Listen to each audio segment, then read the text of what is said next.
بسم اللہ الرحمن الرحیم۔ حضرات محترم، میرے بھائی بہنوں اور بیٹیوں، میں عقیدہ ختم نبوت احادیث کی روشنی میں بیان کر رہا ہوں۔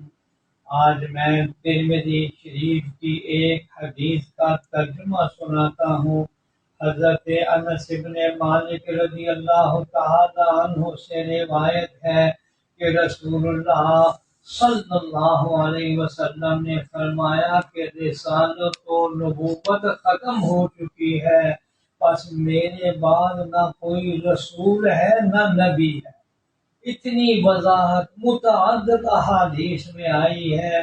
میرے بھائی بہنوں اور بیٹیوں، یقین کرنا چاہیے، ایمان لانا چاہیے، ذرا تردد بھی نہیں ہونا چاہیے کہ حضرت صلی اللہ علیہ وسلم اللہ کے آخری نبی ہیں، آخری رسول ہیں، اور جو دعویٰ کرے نبوت کا وہ جھوٹا ہے، دجال ہے، بالاتفاق وہ کافر ہے۔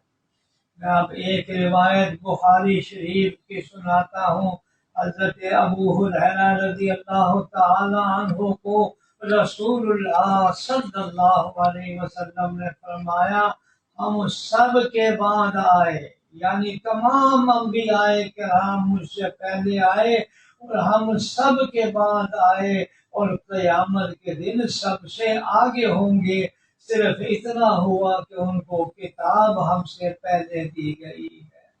اس سے بھی پتہ چلا کہ حضرت صلی اللہ علیہ وسلم اللہ کے آخری نبی ہے، اور یہ روایت صحیح بخاری شریف اور صحیح مسلم کی ہے۔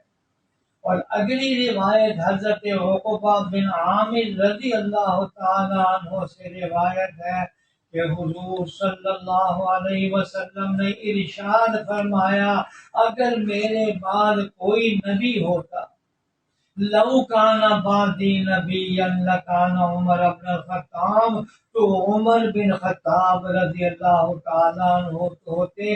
یہ بھی ترمذی شریف کی روایت ہے۔ یا اللہ، اس عقیدہ ختم نبوت پر ہم سب لوگوں کو ایمان یقین کامل عطا فرما، اور گھر کے تمام افراد کے دل و دماغ میں یا اللہ ہمیں یہ بات بٹھانے کی توفیق عطا فرما، آمین یا رب العالمین۔